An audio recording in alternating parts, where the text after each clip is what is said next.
Good afternoon, sir. My name is Mark Christian Felodemia from BSIT 3J.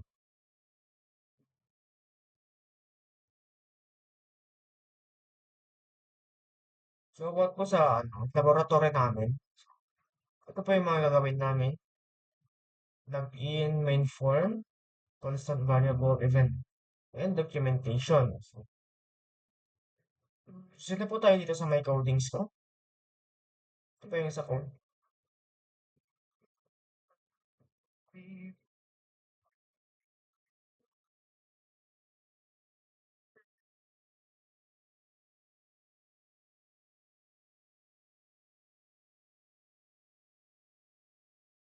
Ito dito po yung code ko sa my login form, which, which is my title, username, password, tas yung mga ballpoints. So, ito na po. Then, ito din po yung sa database niya.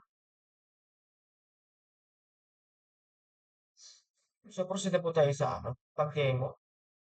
Start po natin.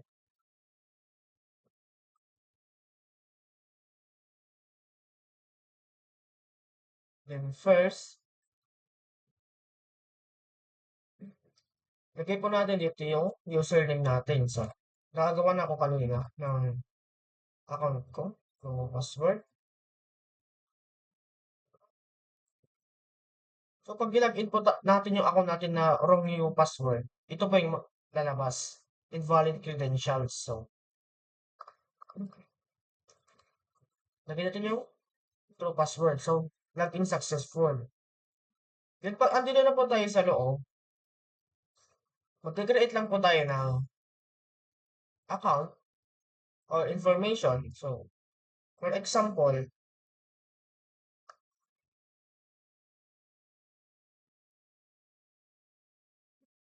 Edmar. Then, age 25. Course BS.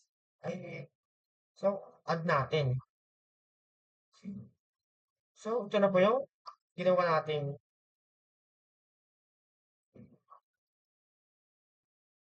student information. So, itry din natin i-update. So, click natin yung up. Click natin to. Click natin yan. Lagyan natin 29. Then, update.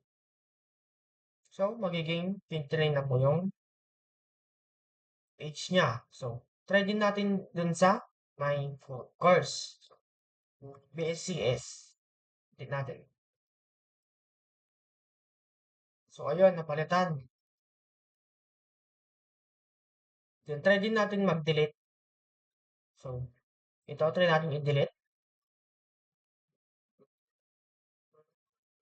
So, ayun, na-delete na.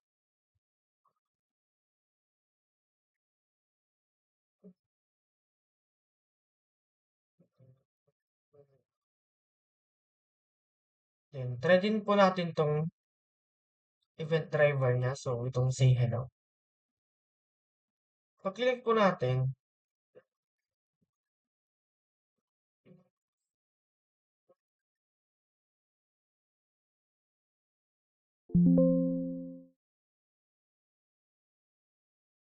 so, ito po siya. Sabay click.